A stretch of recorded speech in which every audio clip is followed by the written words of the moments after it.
Այսօր ես Սամվել Կարապետյանը, որը երկրի համար արել ենք, ներդրել ենք, ազգի պատիվը բարձ ենք պահել, ոչ թե պետք է քննադատել, վախացնել տառասխալը։ Ես կարամ ասեմ, որ իրանք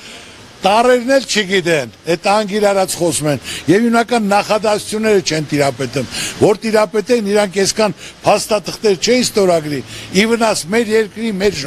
ժողովրդի, որ ցանկացած ստորագրած դա վնաս է երկրին եւ ժողովրդին։ Եվ ամենակարևոր ուզում եմ ասել, իրենք թող չմոռանան Ավինյանն էլ, Նիկոլ Փաշինյանն էլ, որ նոր էին եկել իշխանության, ասում էին Արցախը Հայաստանա եւ վերջ։ Մենք չենք եկել Արցախը հանձնելու համար, Արցախ Հայաստան ու վերջ։ Կարճ ժամանակում հայտարարեց, որ Արցախը Ադրբեջանա ու վերջ։ Իսկ հիմա կարամ ասեմ Ավինյան Նիկոլ Փաշինյան, եթե սեն շարունակվեց փոփոխություն չեղավ, մի տարի հետո հայտարարել են Երևանը Էրիվան է ու վերջ։ Նրանց ապրածը արածը, նրանք միայն խոսում են, տակը բան չկա, ասում են դպրոցներ են կառուցել, Ժորժ ջան, 8 տարվա մեջ ծրագրավորացել է 300 դպրոց, 300 դպրոցից կառուցվել է 59, 59-ից 26-ը վերակառուցվել է,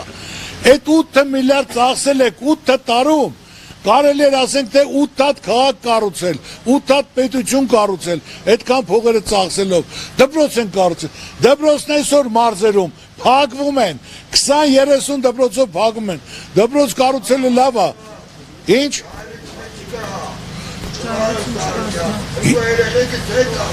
Ես դա գիտեմ, ասում եմ, պետք է կրթական ծրագիրն էլ փոխվի, ոչ թե Բոլոնիայի ծրագիր, Սովետական միության ծրագիր, ինչ որ ասել եմ, ասացիս, հիմա ուզում եմ, որ հակադարձեն, 300 դպրոցից կառուցվել է 59, 59-ից 26-ը եղել է վերակառուցելու, որ արդեն կիսատ է եղել, ու այսօր նորից եմ ասում, ասել են, որ մենք չենք եկել Արցախը տալու, մենք պայել ենք մինչև վերջ, դա մեր պատվի խնդիրն է,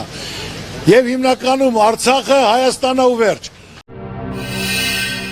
Բաժանորդագրվեք Արմատ մեդիայի ալիքներին YouTube-ում, Facebook-ում, Instagram-ում եւ Telegram-ում։